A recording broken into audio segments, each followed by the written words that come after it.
Halo adik-adik, ketemu lagi dengan saya, Grace. Kali ini judul berita mission kita adalah menemukan pengampunan. Yuting tidak pernah pergi ke gereja sebagai gadis kecil di Taiwan. Ibu dan ayah percaya kepada Tuhan dan menyebut diri mereka Kristen. Tetapi untuk beberapa alasan, mereka tidak berpikir bahwa pergi ke gereja itu penting. Kemudian, ibu dan ayah mengirim Yuting untuk tinggal bersama nenek di sebuah desa kecil. Nenek Yuting percaya kepada Tuhan. Dia juga menyebut dirinya seorang Kristen. Tetapi dia menyembah Tuhan di gereja. Jadi, Yuting pergi bersamanya ke gereja setiap Sabat. Yuting mendapat teman baru saat tinggal bersama nenek. Dan dia belajar banyak hal buruk. Nenek, ibu, dan ayah Yuting menjadi khawatir. Yuting tidak khawatir tetapi dia tidak bahagia. Saat dia melakukan hal-hal buruk, dia sangat sedih. Dia suka pergi ke gereja dan menyembah Tuhan membuatnya bahagia. Tetapi kemudian, dia mulai merasa sedih di gereja. Teman-teman barunya mengatakan mereka terlalu sibuk untuk menyembah Tuhan dan mereka berhenti datang ke gereja. Segera Yuting menjadi satu-satunya anak yang tersisa. Seseorang memintanya untuk membantu memimpin layanan lagu. Yuting suka menyanyi dan dia senang hati memimpin nyanyian.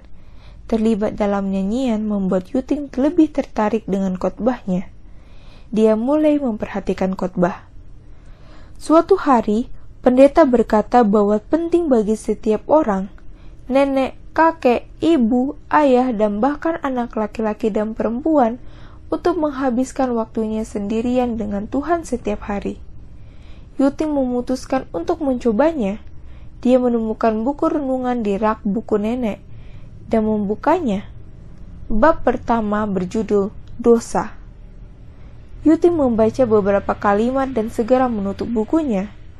Dia ingat hal-hal buruk yang telah dia lakukan dan dia merasa buruk.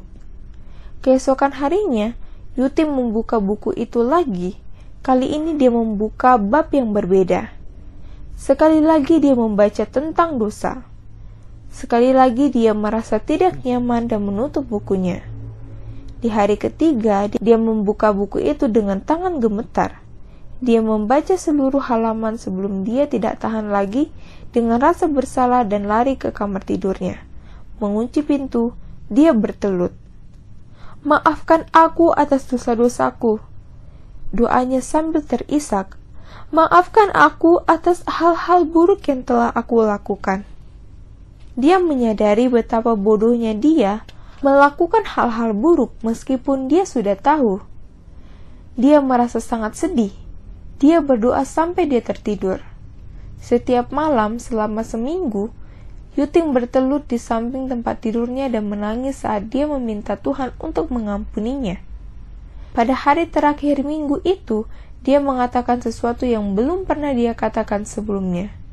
Dia berdoa, "Ya Tuhan, aku menyerahkan masa laluku, sekarang, dan masa depan ke tangan-Mu. Aku mengerti bahwa dosa-dosaku telah melukai diri sendiri dan orang lain. Tolong bimbing aku sesuai dengan kehendak-Mu." Saat dia bangun di pagi hari, dia merasa berbeda. Hatinya dipenuhi dengan kegembiraan dan kedamaian. Dia merasa seperti orang baru. "Terima kasih Tuhan," serunya.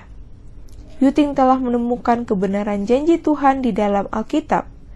Jika kita mengaku dosa kita, maka Ia adalah setia dan adil, sehingga Ia akan mengampuni segala dosa kita dan menyucikan kita dari segala kejahatan. Setelah 3 tahun, Yuting kembali tinggal bersama orang tuanya dan terus melakukan renungan paginya sendiri. Ibu dan ayahnya memperhatikan ada sesuatu yang berbeda pada gadis mereka. Mereka tidak mengatakan apa-apa, tetapi mereka melihat bahwa dia suka membaca Alkitab dan berdoa. Mereka melihat bahwa dia menikmati penyembahan Tuhan di gereja setiap Sabat.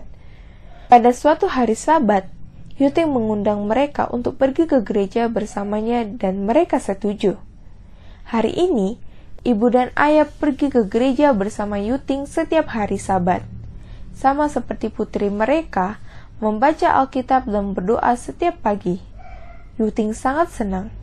Tuhan telah mengampuni dosa-dosanya dan memberikan dia keluarga dan kehidupan yang baru di dalam dia.